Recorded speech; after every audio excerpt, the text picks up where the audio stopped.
푸른 꿈터에 오신 여러분들을 환영합니다. 우리 계신 곳에서 하나님을 찬양합시다.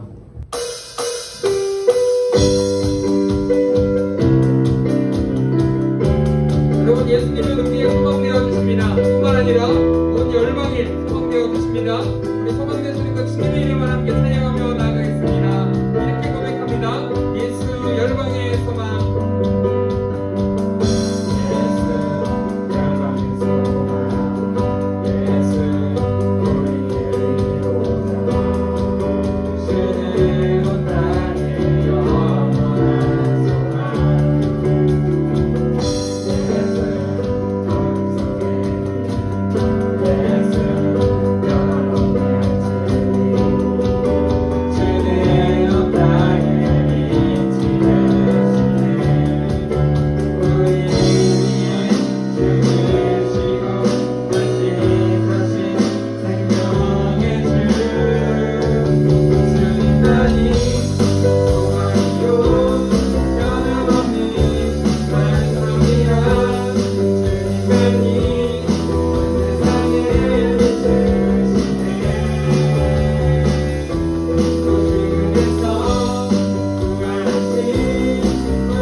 우리 계속해서 온 땅의 주인을 부르도록 하겠습니다.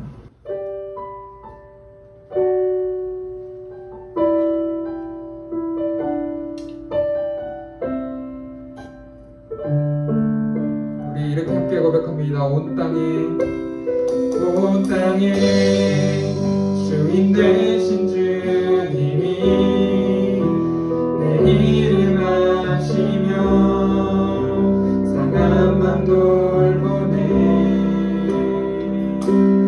어둠이 밝히시는 새벽별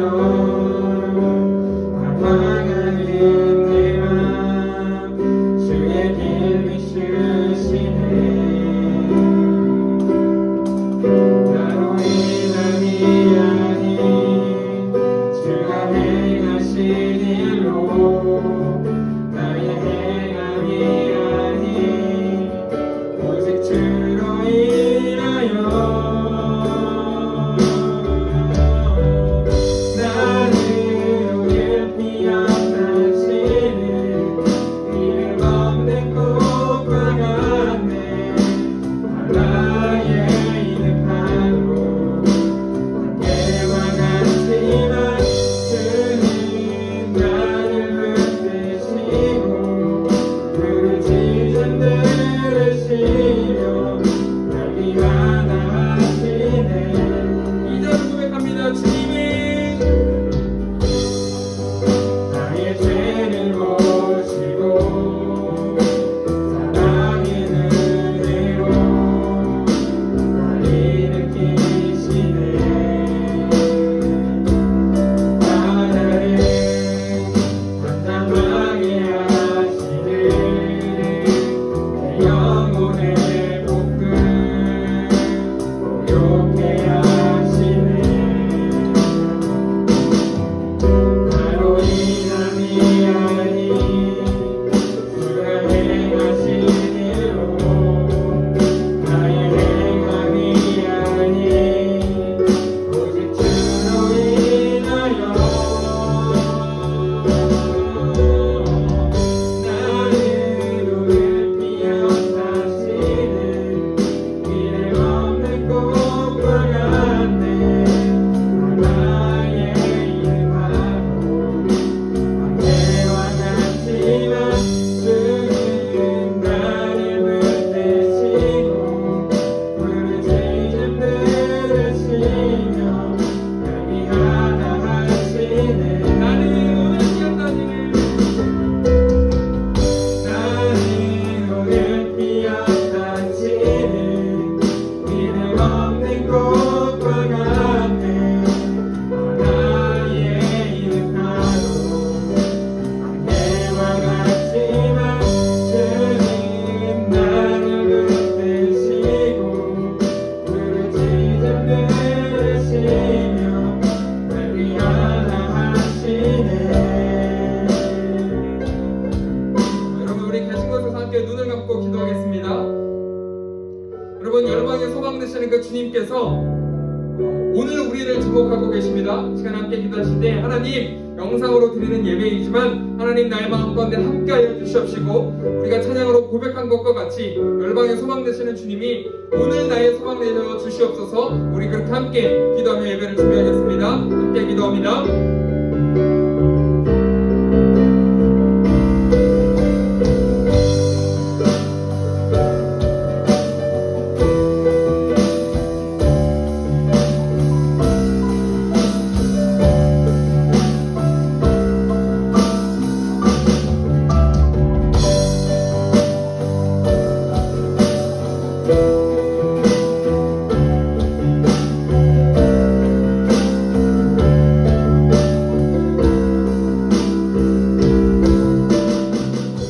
하나님 아버지, 코로나 바이러스로 예배를 드리기 어려운 상황 속에서 영상으로나마 예배를 드릴 수 있게 해주셔서 감사합니다. 코로나 바이러스가 점차 나아져서 모두 교회에 나와 예배 드릴 수 있게 해주세요. 영상으로 예배를 드리는 푸른 꿈도 친구들이 모두 집중하여 듣게 해주세요. 목사님이 해주시는 말씀 마음에 잘 새겨 듣게 해주시고 일주일간 들은 말씀대로 살 수 있게 해주세요. 예수님의 이름으로 기도드렸습니다. 아멘.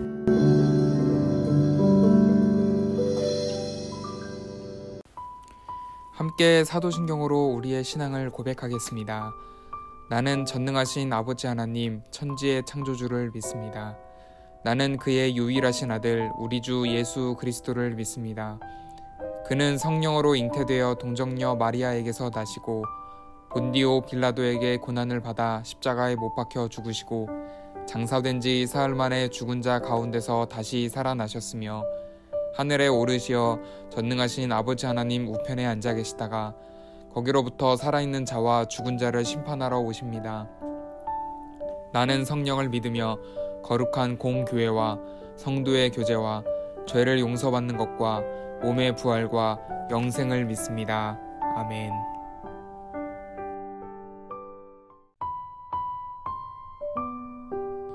오늘 말씀의 제목은 하나님을 향한 원망과 비난입니다. 여러분, 역사를 왜 공부하는 것일까요? 너무 어려운 질문인가요? 제가 한 가지 힌트를 드려보겠습니다. 이런 글귀가 있었습니다. 역사를 잊은 민족에게 미래는 없다. 역사를 공부하는 이유는 이렇다고 합니다. 과거를 통해서 현재를 조망하고 미래를 전망해 볼 수 있기 때문에 역사를 공부해야 한다라고 이야기합니다. 여러분, 과거의 사건을 기억하는 것은 중요합니다. 그 기억이 현재의 나의 말과 행동을 바꿀 수 있고 그로 인해서 미래의 결과가 바뀔 수 있기 때문에 그렇죠. 그렇다고 해서 너무 과거에 집중하는 것 또한 좋은 모습은 아니겠죠. 오늘 말씀은 시편의 저자가 과거를 기억하고 현재에 적응해 오늘 말씀은 시편의 기자가 과거를 기억하고 현재에 적용해 보려고 하는 모습이 등장합니다. 그것이 어떤 영향을 미치고 있는지 여러분이 한번 살펴보면서 말씀을 읽어보면 좋을 것 같습니다. 시편 22편 1절에서 11절의 말씀입니다.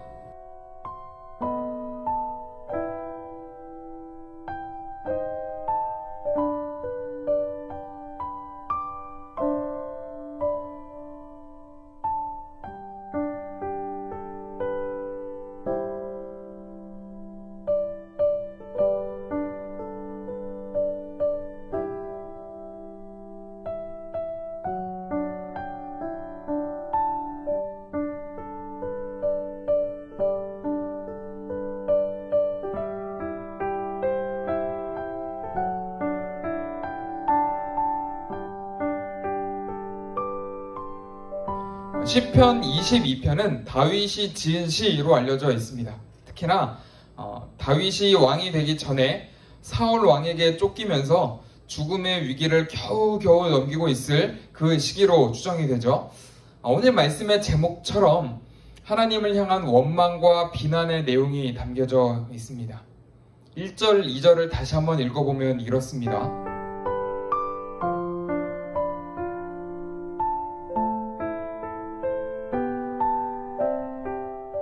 시편의 시인이 애타게 하나님을 부르고 찾고 있습니다. 그런데 하나님은 응답이 없습니다. 마치 시인을 버린 것 같은 상황이죠. 내가 이렇게 힘든 상황인데 하나님은 도와주질 않는다. 고통 속에서 신음소리를 내어도 하나님은 듣질 않는다. 여기서 말하는 신음소리는 그저 그냥 끙끙 앓는 정도가 아니라 사자가 부르짖는 소리를 가리킬 때 사용하는 표현입니다. 고통이 너무 심하기 때문에 사자가 포효하는 듯한 모습을 보여주고 있는 거죠. 가장 고통스러운 것은 불러도 아무런 대답이 없다라는 사실입니다. 밤낮 주님을 찾고 있지만 이마저도 쓸모없는 것 같습니다. 그의 고난이 오랫동안 지속되고 있기 때문이죠. 그리고는 3절에서 이렇게 이야기를 합니다.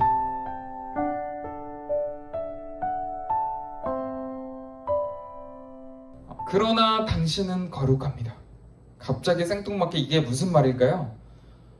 찬양의 이유를 그 다음 절에서부터 설명을 하기 시작합니다. 제가 말씀을 시작하면서 드렸던 역사를 공부하는 이유를 여기서 적용해 보면 좋을 것 같습니다. 과거를 통해 현재를 조망하고 미래를 전망한다. 이 4절, 5절 말씀을 한번 유심히 읽어보시길 바랍니다.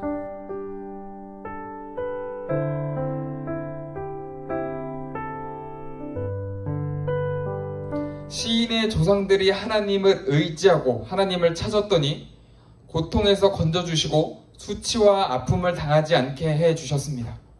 과거에 이런 사건들이 있었음을 생각하는 것이죠. 그럼 현재 사건에 적용시켜 봅시다. 나의 부모님이 이야기를 하시길 어려울 때 하나님께 기도했더니 하나님이 문제를 해결해 주셨다라고 했습니다. 그래서 나도 그것을 기억하고 어려운 일을 만났을 때 하나님께 기도했습니다. 그랬더니 문제가 해결되던가요? 6절에서 8절의 말씀에 이렇게 이야기를 합니다.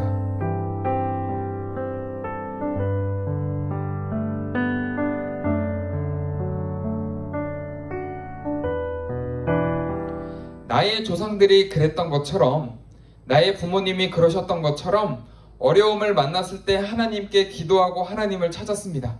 그런 문제가 해결되고 나를 괴롭히던 사람들이 없어져야 하는 것 아닌가요?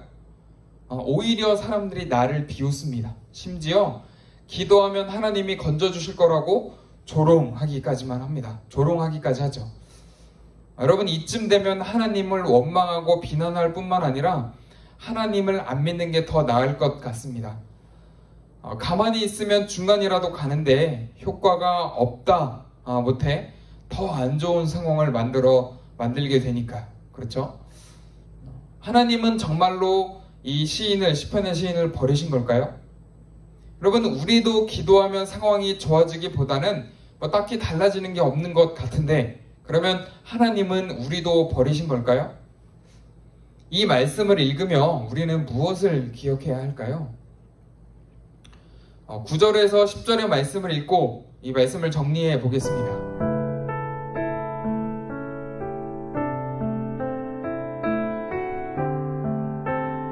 하나님이 없는 것 같은 상황은 너무 많습니다. 아무리 기도를 해도, 아무리 예배를 열심히 드린 것 같아도 변화가 없죠. 그럴 때마다 이 말씀을 기억하면 좋을 것 같아요. 잠시 제 이야기를 나눌게요. 여러분도 아시다시피 저희 가정에 예쁜 딸이 생겼습니다. 이제 태어난 지 100일을 넘었죠. 결혼 후 3년 동안 아이가 안 생겨서 많이 힘든 시간을 보냈습니다. 왜 우리 가정은 다른 부부들처럼 평범하게 아기가 생기지 않을까? 힘든 시간들을 보냈죠. 그러다가 작년 이맘때 아이를 갖게 되었다라는 사실을 알게 되었고, 지난 5월에 출산하게 되었습니다. 3개월 동안 아이가 성장하는 것을 보면서 느낀 게 있는데요. 생명은 하나님께 있구나. 내가 아이를 위해서 아무리 열심히 무언가를 한다고 해도 내 노력으로 쑥쑥 성장하기보다는 하나님이 자라게 해주셔야 함을 느끼게 되었습니다. 내가 부족해도 아이가 잘 크고 있더라고요. 여러분, 9절에서 10절 말씀은 바로 이 부분을 이야기하고 있습니다. 시인이 어머니의 뱃속에서 태어난 것, 또 지금까지 성장하게 된 것은 모두 하나님이 이끌어 주셨기 때문이라 라고 이야기합니다.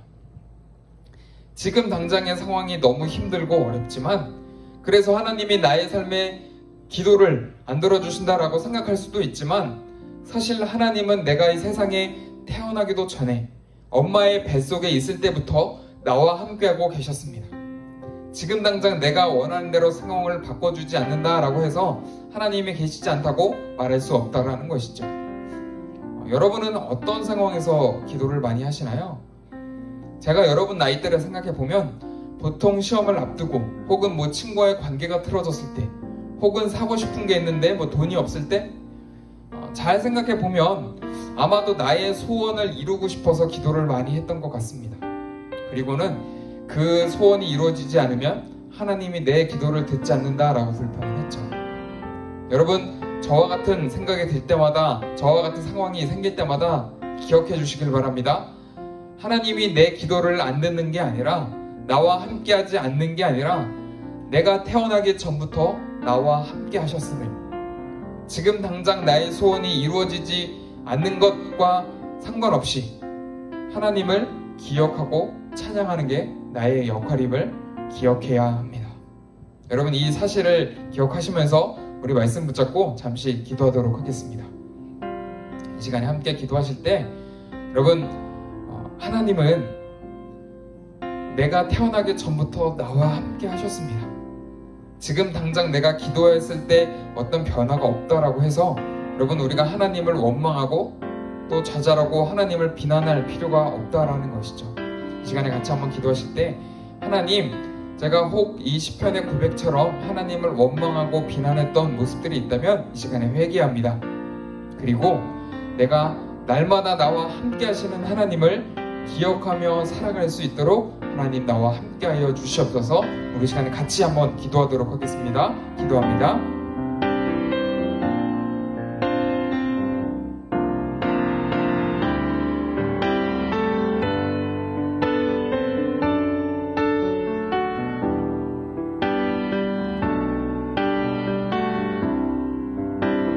사랑의 주님, 우리가 처음 불렀던 그 찬양의 가사처럼 온 땅의 주인 되시는 주님이 오늘 나를 주목하고 계심을, 오늘 나를 기억하고 계심을 하나님 우리가 잊지 않게 하여 주시옵소서. 하나님, 내가 기도한다 할지라도 또 예배를 열심히 드렸다 할지라도 나의 상황이 바뀌지 않을 때가 많습니다. 하나님, 그럴 때마다 우리가 실망하고 낙심하고 하나님을 원망하고 비난하는 것이 아니라 내가 태어나기 전부터 나와 함께 하시는 하나님을 기억할 수 있도록 하나님 나와 함께 하여 주시옵소서. 그래서 비록 나의 상황이 바뀌지 않는다 할지라도 하나님을 기억하며 하나님을 찬양하며 살아갈 수 있도록 하나님 은혜 더하여 주시옵소서. 오늘도 말씀 가운데 우리와 함께 하시는 주님께 감사드리며 귀하신 예수 그리스도의 이름으로 간절히 기도드립니다. 아멘. 제가 축도로 말씀을 마치도록 하겠습니다. 이제는 우리 주 예수 그리스도의 은혜와 하나님의 사랑과 성령님의 교통하심이 날마다 나와 함께 하시는 하나님을 기억하며 붙잡고 살아가기로 다짐하는 모든 푸른 꿈터 친구들 선생님 머리 위에 이제로부터 영원히 함께 하옵시기를 간절히 축원하옵나이다. 아멘.